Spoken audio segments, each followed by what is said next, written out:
Hello, everyone. Hello, our wonderful opportunity grantees. Thank you very much for your time, for being with us in one more of our webinars from Opportunity.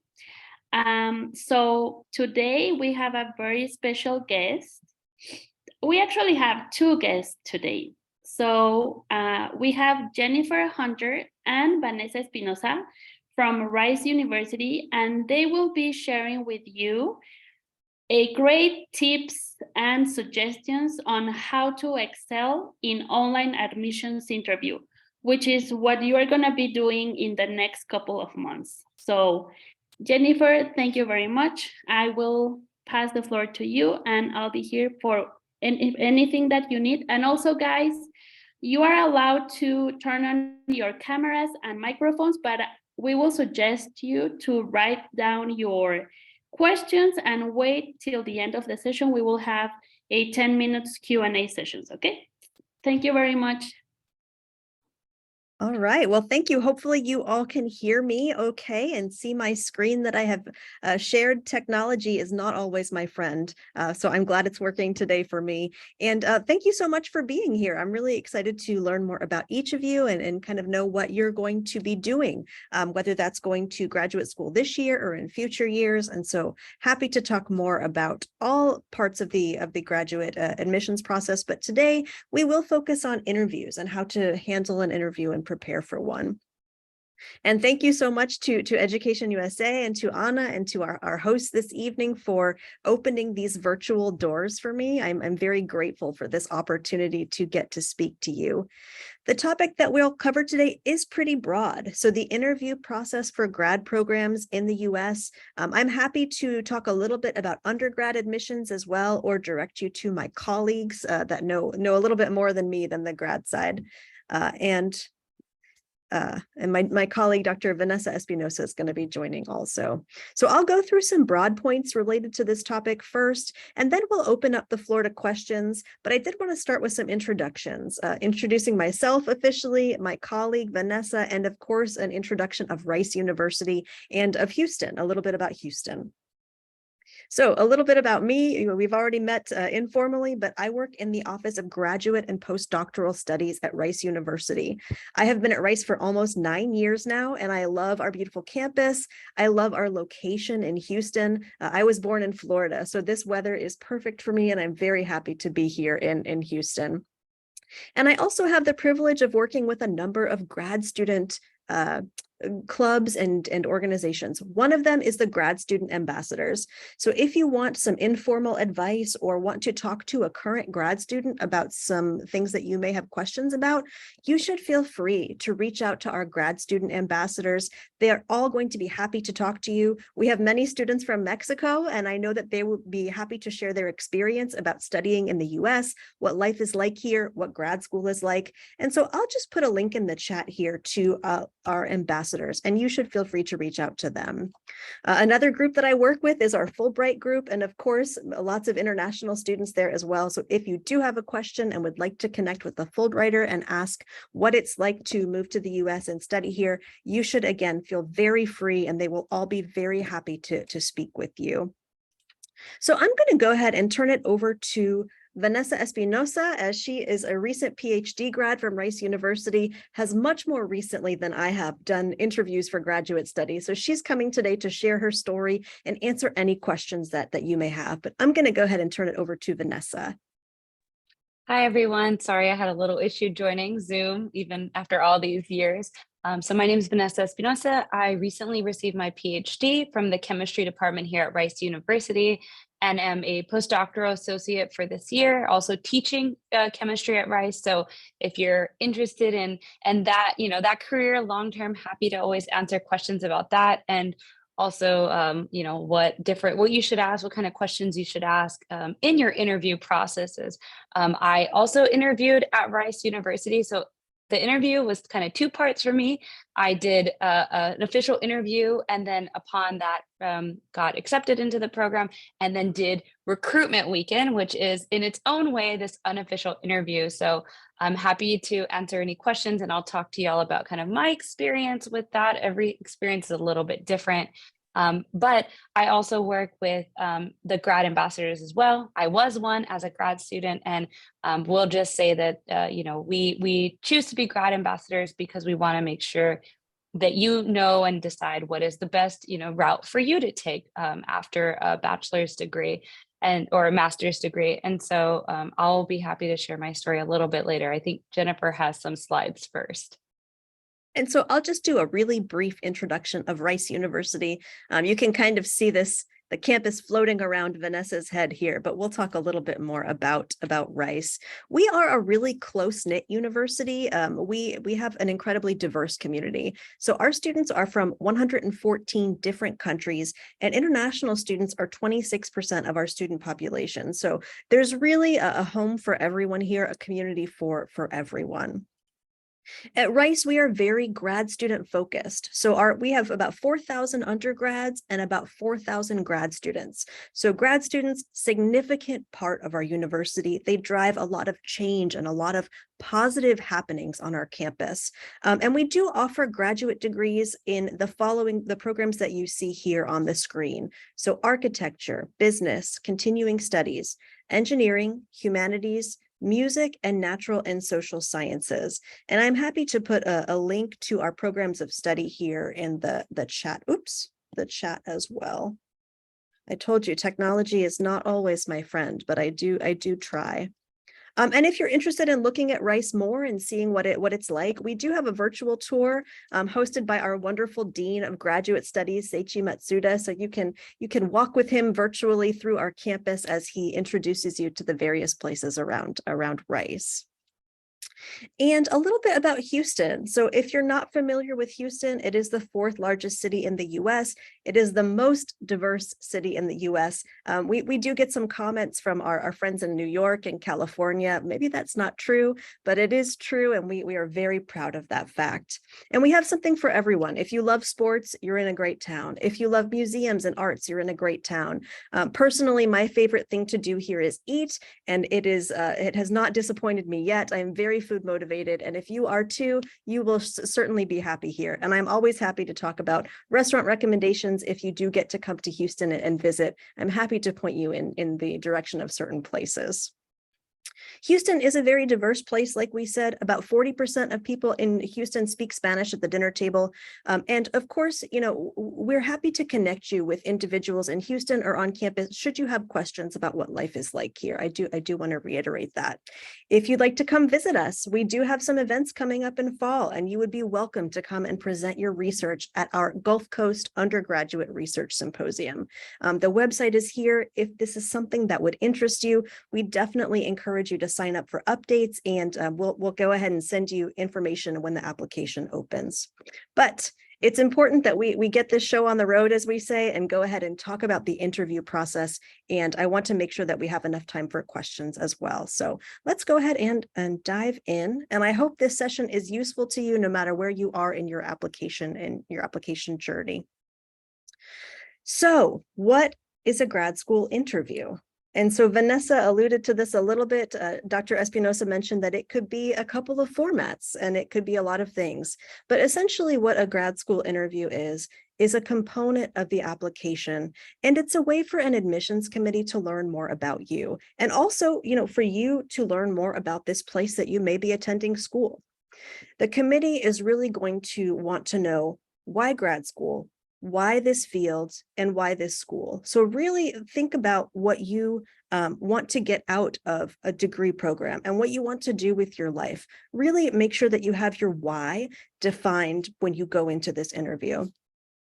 One important thing that I would encourage you to keep in mind is consider any interaction with the institution as part of the interview. So any emails you send to staff, contact with graduate students, interactions with faculty, these could all be considered parts of the interview. So you always want to make sure you're putting your best foot forward, as we say, and making sure that you are presenting yourself well. I will repeat myself several times tonight, but I really want to stress the interview is a two-way street. So it's a good opportunity for the institution to get to know you, but for you ultimately to get to know the university and to determine what the path forward is. Are you going to be a good fit for each other? And that's really what the purpose of the interview is about. So the format with the interview can take many forms, and we'll of course focus on the online aspect of things, but depending on the university, every interview you have may be different. And so it's really important to keep that in mind. So you may be invited to campus to meet with faculty and have one-on-one interviews, or maybe you would be in a panel interview with different faculty members or research staff. And so think about who your audience is when you go into an interview. You could have an initial interview or even all of your interviews online or on the phone. And so, keep in mind that the pandemic has really resulted in online interviews becoming more and more common. It used to be that some programs didn't interview. You would just get an offer and start in fall. And now I think there's a lot of opportunity for you to kind of interact with the university before you get admitted. And keep in mind the timing of the process. So again, you may have an initial interview over the phone or on Zoom, and then you could be invited to a recruiting weekend. There could be still no formal interview and just a visit to maybe an on-campus weekend where you can talk to different faculty and students. Or again, there could be no interview at all and you'd simply be given an offer. But if you don't know the process for a specific university, it doesn't hurt to ask. It will not count against you to kind of ask what these details are going to be. Okay, so if you are invited to some kind of interview or visit weekend, make sure you note carefully all of the details. So when and where is it? Of course, you want to know that. How do you get there? Who will be there? Who are you meeting with? And what is the format going to be? And again, it is okay to ask these questions if you don't know the answer. Don't expect answers to every question. Maybe some schools don't want to give away their playbook or let you know all of the secrets, but they should generally be helpful, willing to help you and providing you with the major details that you need. If you're going to be visiting the campus, if you can, try and familiarize yourself with the buildings and the spaces that you're going to be in. Make sure you ask for directions and be on time. You always want to plan ahead and make sure, again, you're presenting yourself well and you're making a good impression. You want to really make a lasting good impression with the faculty that you're talking to. Okay, so doing your research, I think, is a really important part of the interview weekend. Learning as much as you can about the program, of course, is going to be part of the application process generally, but really think about what details you need to know about these people that you're going to be meeting with, about the university that you're going to be visiting with. Really think about what you want to know and what they're going to want to know about you. Things that you'll want to think about to have in your mind when you go into the interview. What exciting news recently has come from the program or the school? Can you name some current events that are happening at the institution? Who are the faculty you want to work with and what are they working on? Even if they're not part of your committee, you really want to make sure that you can speak to the research that's being done that you're interested in, because the people on the committee can often advocate for you being in certain research groups. So you want to keep that in mind.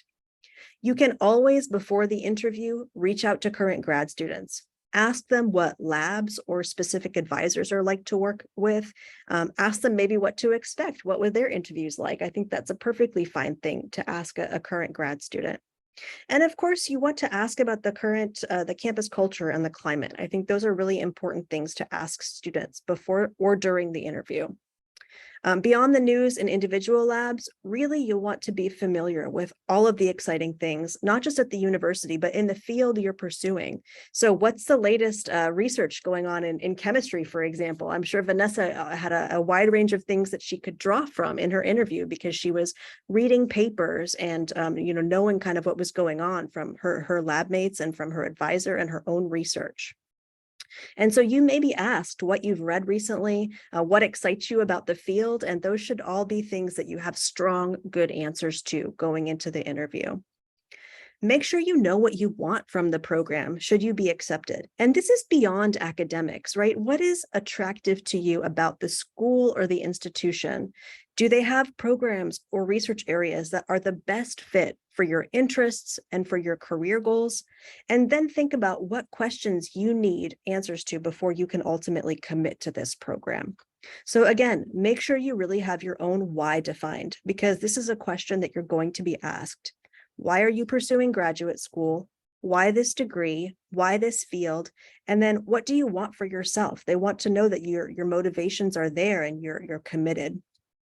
I would also advise you to reread your application materials, your own application. The interviewers are going to be very well versed in these materials, and they may ask you some specific questions about your experience and your history. So you want to make sure you know what you've told your admissions committee. So make sure that you review all those materials as well. Okay, questions to be prepared for. So some of the basics are up here, and we have talked a little bit about these, but you could be asked quite a broad range of questions. So we've gone over some of these already, but think carefully. I would encourage you about how you answer the tell me about yourself question.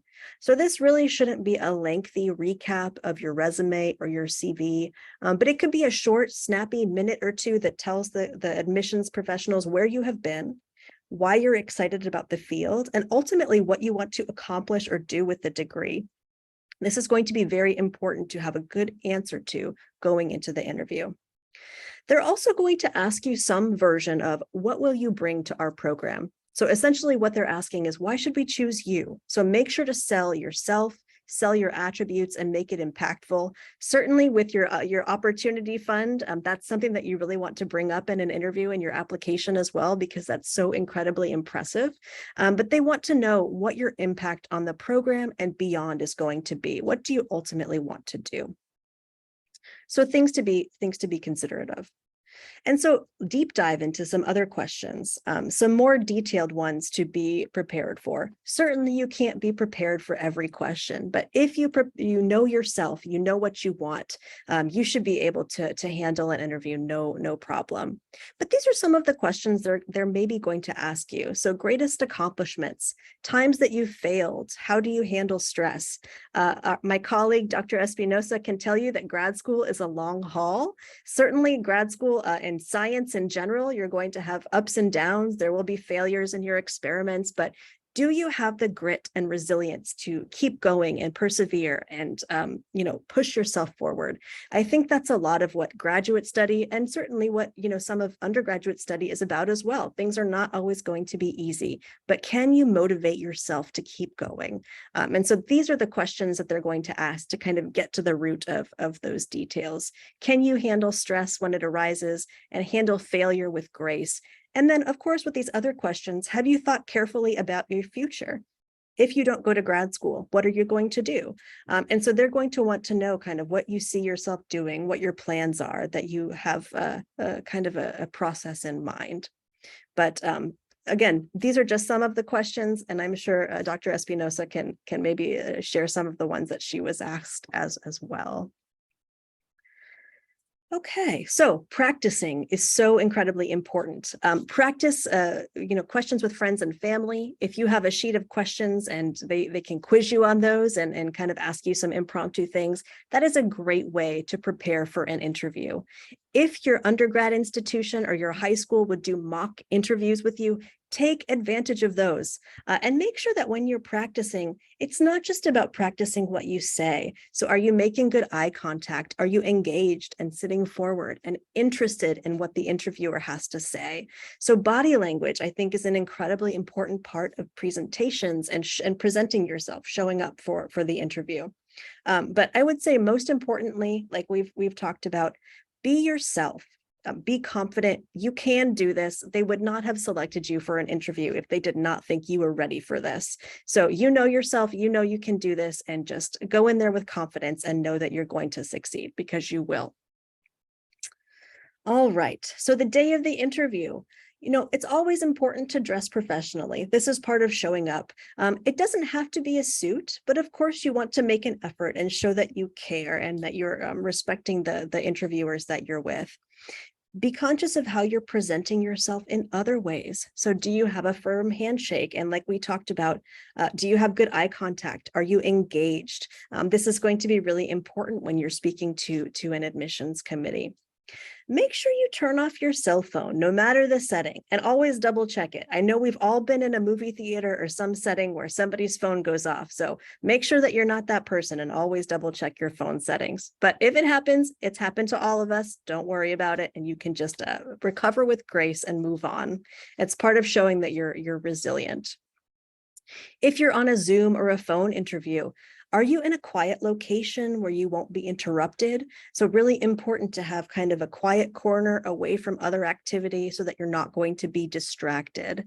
Oh, I'm sorry, I lost my place here. And make sure the connection's good. So phone and internet connections, always really important to make sure that you have those strong and you're in a good location for those.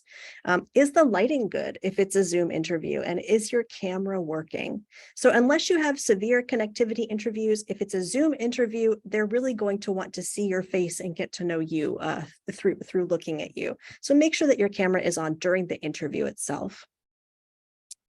All right. And again, interviews are a two-way street, so make sure that you ask questions. Graduate study can be a significant time investment. For PhD, you could be in PhD for 4 to 6 years. Or if you're going into a master's, it could be a cost investment. You may be paying some money for that. So you want to make sure that you are at a university that supports you academically, professionally, and personally before you make this commitment. So make sure the university that you're talking to is answering your questions in a supportive manner. And if they can't, then make sure that they can point you to someone who can do that. Remember to ask questions from the right people. So current students can generally answer questions about the life on campus, specific faculty, and they can point you to others who are resources.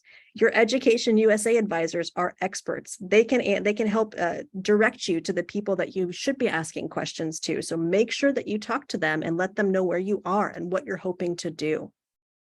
Reach out to faculty. They can answer all your questions about the work that's done in the labs, the courses that you're going to be offered, and you really should ask them, how are they going to support you? How are they going to enable you to succeed? These are really important questions to ask a potential advisor, so make sure you get answers to those. And staff like myself, like Dr. Espinoza, we are incredibly important points of contact for you. So often we are your first point of contact with a program. We can help answer questions related to the application. Maybe they're going to be arranging travel or other logistics for your interview. So make sure you connect with the staff and build that relationship. So questions to consider asking. Oh, yes, that's right. Okay, two-way street. You don't have to wait until you get to the interview to ask these questions. Early and often is best. So some of the questions here that you should be asking, it's just suggestions, and you will definitely have your own questions, but make sure that you get the information you need, like we talked about, to make the best, most informed decision for yourself. These are often questions that we get asked. So what are the facilities like? What does my office look like? Because grad students will have offices, and that's an important thing, right? So you want to make sure that you're comfortable and happy and supported. All right. So post-interview, after the interview, don't just go home and wait for the decision. Go home and be proactive.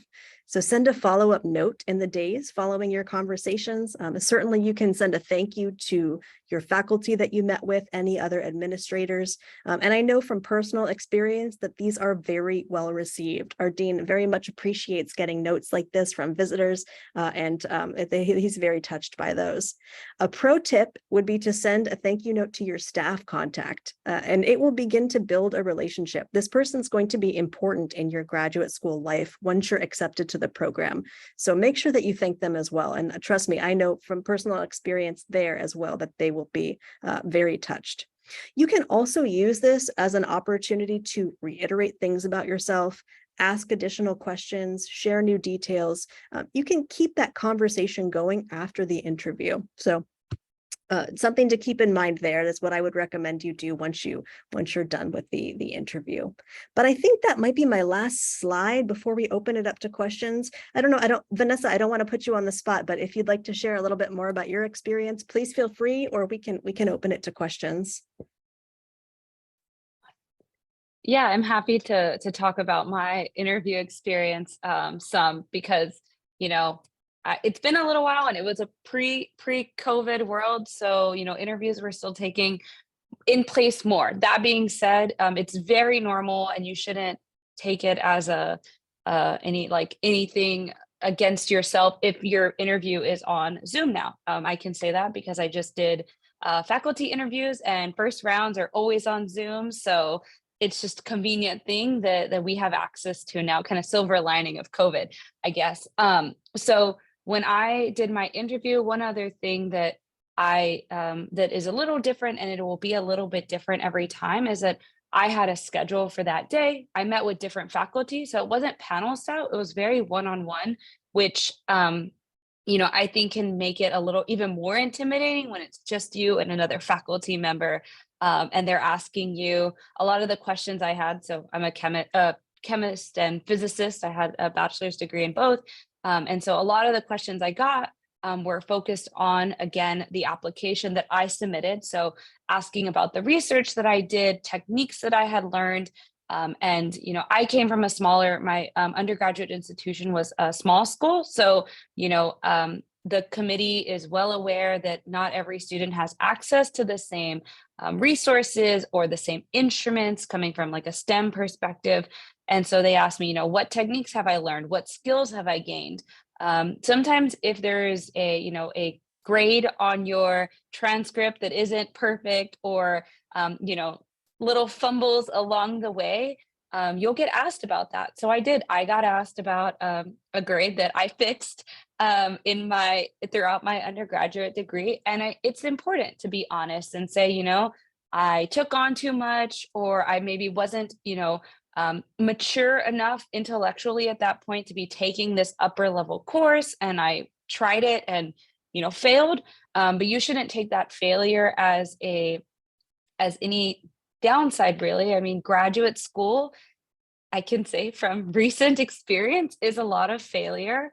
And it's how you grow from those experiences, how you persevere through, okay, this didn't work, and now I will try this, or I will use my resources, I will collaborate, I will learn from other people. And that is a lot of what graduate school is all about. So if you have a stumble along your bachelor's, or, you know, any time in your education, it's important to own up to that. So that was something that I kind of wasn't expecting. I didn't think that, you know, it's kind of like a touchy subject. So I didn't know if they were going to ask me about a bad grade, or, you know, the semester I took on too many credits, and it kind of showed. And so, you know, some of the questions that I got about that were, okay, how will you take what you've learned in your bachelor's, not the research specifically, but kind of the growth through that? How will you do that, you know, use that so that you don't make, you know, these same mistakes in your graduate degree? So that's something to be prepared for too. You know, and throughout the day, you'll get asked the same questions in different ways. And so just remembering every time to come, you know, with a fresh face and a fresh answer, because it may feel redundant to you, but if you're meeting multiple people, I actually met the dean in my interview, which was extra intimidating because, I mean, it's like the dean of graduate studies, and you know, having those questions, being authentic. So you want to sell yourself, but you don't want to make yourself to be someone you're not. You should be proud of who you are and what you bring to the table. And so I can't stress that enough. And just as Jennifer said, you know, graduate school is a long investment. Usually, I think for chemistry, the national average is 5.5 years, just to put it in perspective. So you do want to make sure that it's a good fit for you. Maybe you applied and you didn't get to interact with people beforehand. So maybe it ends up not being the right fit. You don't get the right feeling from that, right? When I did this interview, it really stood out to me And it helped me to decide that Rice was the right place for me. That's not the same for every person. So asking those questions, sometimes the questions, just as Jennifer mentioned, are not, you have to realize like who your audience for that question should be. So, you don't want to ask faculty, are the grad students happy, because their perspective of, happiness is going to be, well, yes, but they might interact with students. Their students are maybe happy. I don't know. It's hard to say. You ask the broader graduate student community, what are your experiences? What is there in addition to the research, because you want to make sure this becomes, your home. And, I'm still living here, so it can often stay your home for many years. And, what other opportunities? So while you're thinking about, the next step in your education, graduate school or whatever your next step is in your education, that's not permanent, right? So you need to think about also how can that institution help you grow to be ready for your career. And so, asking what kind of resources are on campus. For example, at Rice, I'm going into a faculty position in the fall, and the teaching center here was amazing and helpful for my interviews that were for faculty positions. So just getting to make sure you ask those questions, and don't be shy. It's easier said than done. I surely was not this, comfortable talking in front of people I don't know when I started grad school as an undergraduate student. So recognize that everyone understands that each of these experiences is, you're growing in being more comfortable speaking in front of people, meeting strangers, presenting your knowledge, what you know. So, be kind to yourself and know that no, overnight people don't become as comfortable public speaking as, Jennifer is on here. It comes with time, and they understand that and they respect that. Yeah, so that was my first experience. The first interview, got a lot of questions. Then I got my acceptance and I was invited to recruitment weekend. An important thing to know is that you have to be on the whole time of recruitment weekend. So even if you have an offer, the faculty that you're meeting, they're the ones that could be your future boss. So you want to maintain professionalism, be respectful, come with questions. You don't have to have every question perfectly set up. You can have, communication goes back and forth, and it should be kind of natural, organic. And so making sure that you want to leave a good impression with everyone that you meet.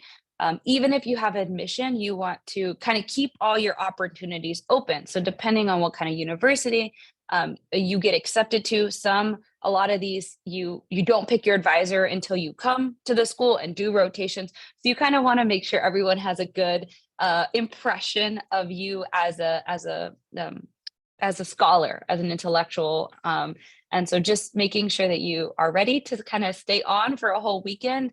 You can be a little more relaxed probably with the other graduate students because they know they've been there. They remember what recruitment weekend felt like. It's kind of intense, and it's just busy. So you can ask, those questions. What is grad life like? What are the expectations for these different advisors? Because expectations will change from group to group, whether that's publications or so many presentations or so many years. So you can ask those questions to the graduate students because they're walking in the shoes you might walk in. Yeah, I think that's my big thing. One thing that I didn't do that now I've learned in hindsight is to send a thank you. As a person that's worked on the recruitment committee when I was a grad student, it means a lot. It's very thoughtful, and students will remember that when you join that community, they'll be like, oh yeah, we're already friends. You sent me a thank you letter. We clicked during recruitment weekend. So you'll immediately, it just helps to make your friends right away, I guess. And then, yeah, don't be afraid to ask questions after the fact. Even once you've been admitted, asking questions is the only way you're going to know if that's the right fit for you. So don't be shy with that. Yeah, I've talked a long time. Hopefully that was helpful. And yeah, Jennifer and myself will both be happy to take any questions. That wasn't I wasn't trying to, I accidentally clicked, so apologies. No worries. And I do, yeah, feel free to ask questions. I do see a lot of familiar names here, so good to see some of you again. And yeah, we're happy to talk more if there's things that are on your mind. Thank you so much, Jennifer. And of course, thank you so much, Vanessa. Now, grantees, this is the Q&A section. Like Jennifer saw, you can turn on your camera and raise your hand if you're having a questions for them.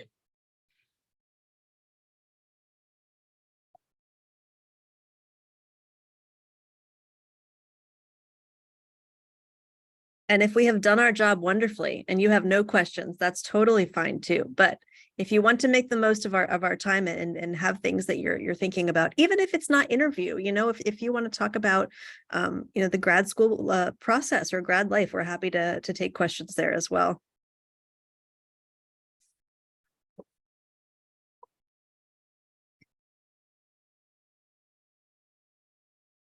It is funny too. I was talking to a postdoc today, and she said, it's really important to think about the whole recruiting weekend as part of the interview, because every school has a story of that one person who went to the interview and something embarrassing or tragic happened. So always important to be on, like Dr. Espinoza mentioned. But Denise, I see your hand up.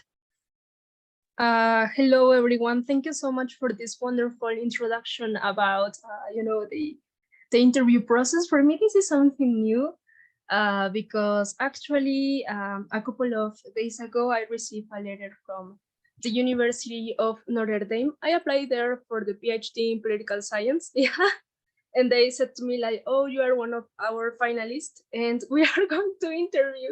And honestly, I'm really scared. And maybe my question is about like how to avoid that, because for me, it's like English is also a big deal. And actually, I didn't expect it that, like that letter and that email, because I remember that when I emailed the professor, my potential advisor, he never replied me. So I was like, oh, I don't have like big expectations on it.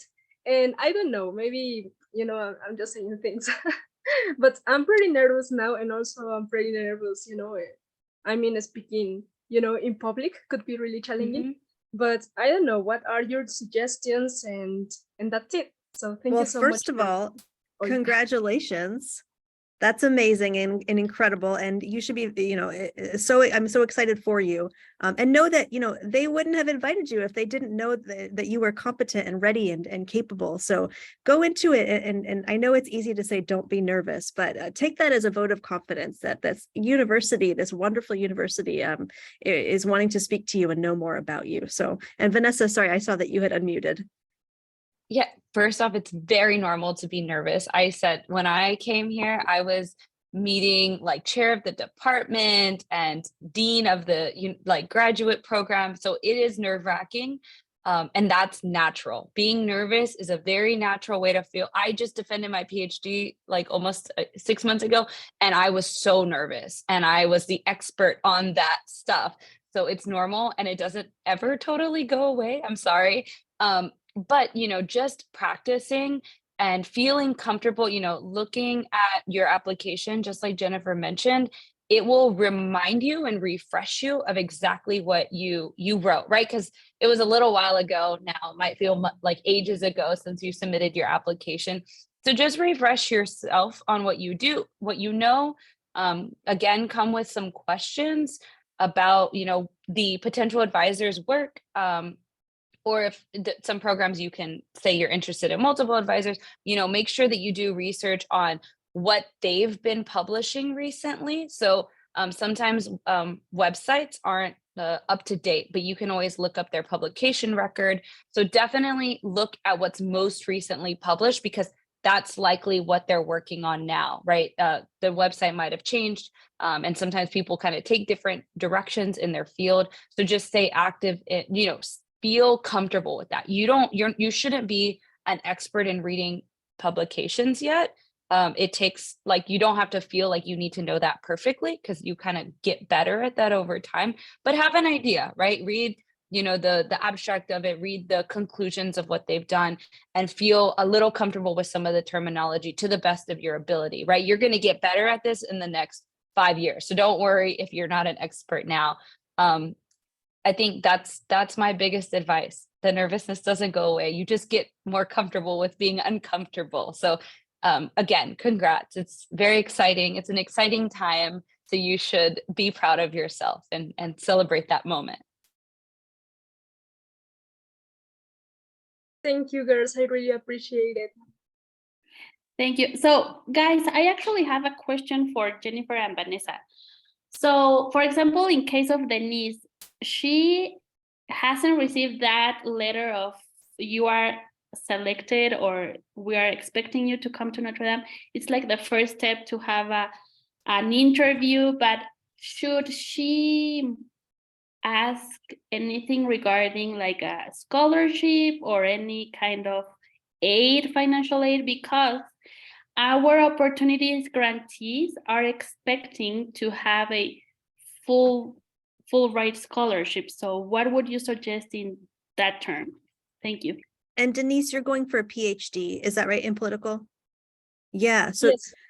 definitely important to ask about this stipend. So when you go to an interview for PhD or master's, is there a stipend offered? How much is that stipend? And then I would carefully ask the grad students in that program, is the stipend enough to live on? Can you live comfortably? What's the cost of living like in the city that you want to live in? And so those are important questions to ask. Some universities are going to have the funding tied to research or teaching. And so you'll want to ask if that's part of the process, and ask if there's RA or TA opportunities and what that looks like. I think that's a great point, Anna, and really important to ask about, especially for PhD. Really think too about, a university might have a stipend and then maybe offer you a bonus or a scholarship. But if that stipend is not enough to support, really what you need to live in a city, don't be so enthralled by that bonus or by that small amount of money when you could be getting a larger stipend, and make the money go farther in certain cities. So think about that as well. How can you make the money go the farthest? But yeah, sorry, and Vanessa, did you have anything to add there?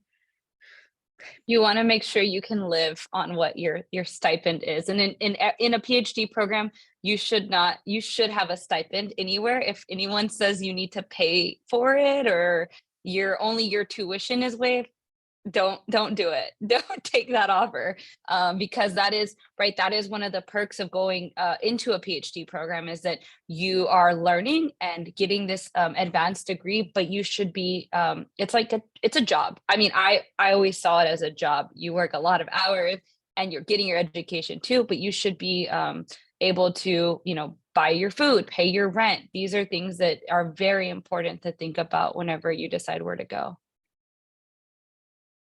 Thank you very much, Vanessa and Jennifer. And Vanessa Medina has a question. Hello, good afternoon. Well, I'm also applying for a PhD, but I'm going into education. Okay. And I have noticed that they obviously PhD is about research, so they ask you about your research interest and what is it that you want to do regarding your research during the program. So my question is, how specific should I be about my project? Because I mean, I have, of course, the topic, but I'm not really sure about the methods that I would like to use. So how specific are we expected to answer that question? Yeah, and so it can be discipline specific, but certainly you don't have to have it all figured out going into the interview. So grad school, especially the first 2 years of a PhD, is kind of a chance to explore. Really what they're asking that question for is, okay, do we have research areas that would it all fit? Are faculty in those areas taking students? So that's really what they're trying to get to the heart of with that question. They also want to know your experience in research. So what have you done? And are you prepared to take on research at the graduate level? But I hope that somewhat answers it. Vanessa, is that kind of, in your opinion, accurate? Yeah. Yeah. Oh, Yeah. That was my question. Sorry, there's two Vanessas. So I don't know who you were asking, Jennifer. Sorry, Dr. Espinoza, yes. Yeah, and it's you also. I don't know what university you're from. It's okay if you haven't had the opportunity to do some people, for example, in the US, like if you go to a really big school, you've had a lot of access to different research experiences and learned all these different methods. And you know, I'm interested in like higher education for chemistry specifically at this point. So, you know, there's a lot of information you can learn. But if you haven't had all those opportunities yet, don't take that as it's, you know, they're going to look at you down at you for some reason, because that's just not been your opportunities. And so, you know, you refresh if there's I don't know exactly how the program that you're looking at it is oriented, but if there's obviously you're going to have like an advisor that you're working with, or you know, will kind of be your kind of supervisor in this experience. So making sure that you're again up to date on like what they're doing and how you can kind of use the foundation of their field to propel it forward a little bit more. So just kind of having a grasp on those different things. You don't have to have all the methods and things developed, but understanding how what other people are doing, the PIs, the faculty members there, how you can integrate what you're interested in or your passions together will be helpful. And it's the way that you can kind of do your research and your homework for the PhD. Thank you. Oh, we have a special guest joining us. Seichi, can you hear me?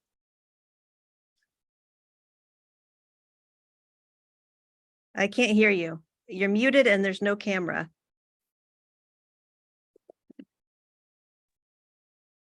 There I am. Yay. So Dean Matsuda, he's our Dean of Graduate Studies, and I thought he might want to come and say hello, so I invited him in. We're just talking about grad school interviews. Do you have any pro tips?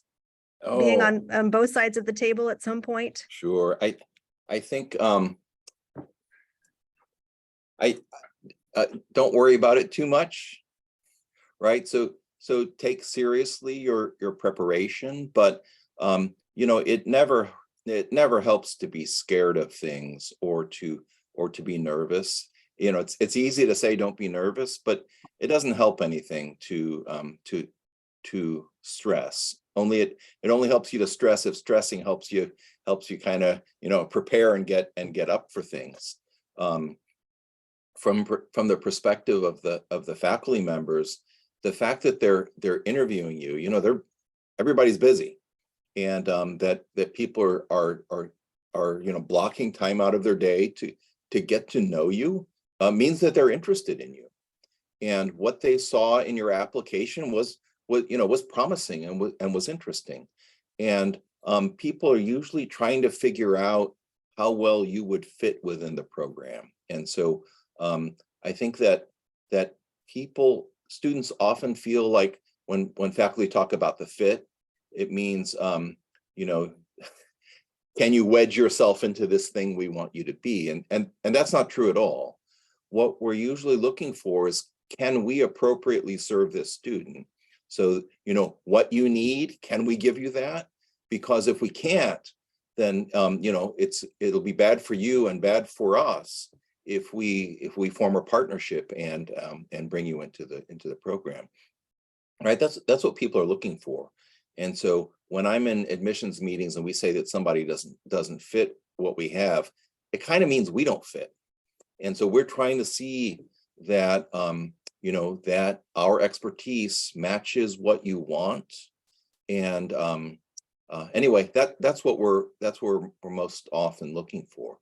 And so if a program declines you after an interview, it probably means that's a good thing, that they've concluded, yeah, you know, she really wants to do this, and she really needs this kind of expertise, and we don't have that, you know. That's often what we talk about. So we're assessing ourselves as much as we are assessing other people.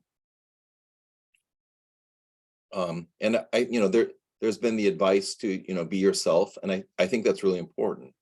So if you make yourself to be something different than you are, and then if you say, oh yeah, I'll be interested in everything, you know, tell me whatever you want me to pretend I like, it doesn't help you in the long run, because you might get into something that you'll not be happy with. But do know that the faculty are not there to, to judge you or to think harshly of you. They're trying to learn about you. They're trying to get to know you.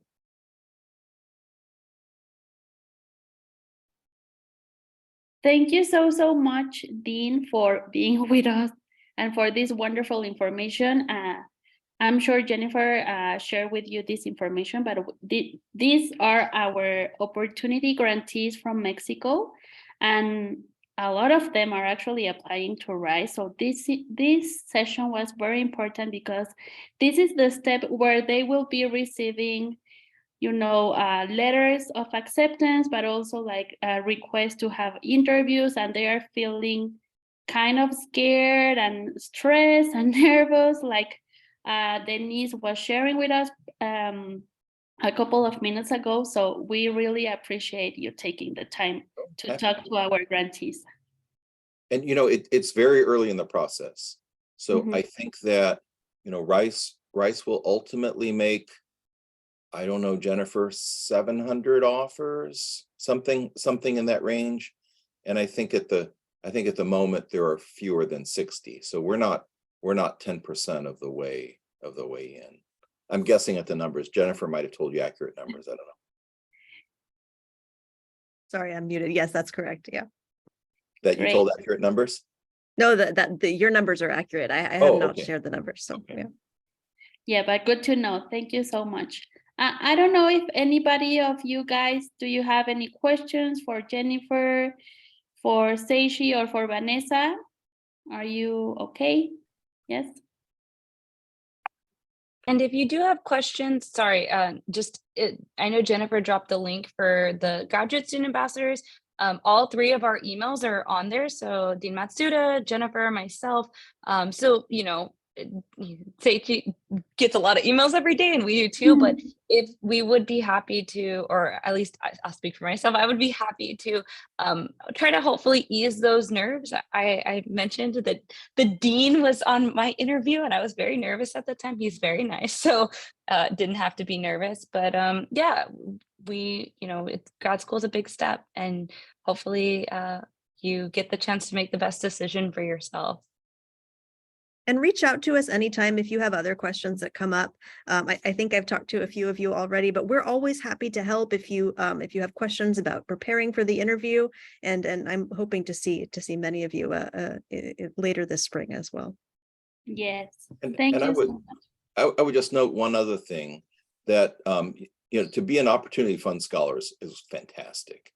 It's extremely competitive, and so you've already done the hard part. You're going to get into a good grad school.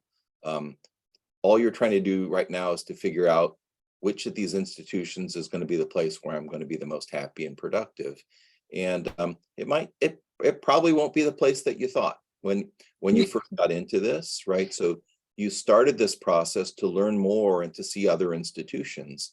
And if you had your heart set on going to one specific one, you did that without the whole set of knowledge. You know a lot more about what will make you happy and what other institutions do now than you did before. So always good to keep an open mind about it. You will end up going to a place that fits you well, and so don't sweat that part. It's just figuring, right? This is just the mystery, right? This is like, people pay lots of money to go to see plays and see movies that are mystery, and you see what kind of happy ending there's going to be. That's the stage that you're at. Treat this as fun, right? That you're playing out the hand and seeing what the answer to the story is going to be. Exactly. Well, I really appreciate Vanessa, Jennifer, and Seishi for your time. Guys, thank you for joining, and we'll see you next time. I really appreciate it. Thank you so much. Thank you. Nice to see you. Thank you, Anna. Thank you all. See you. Thank you.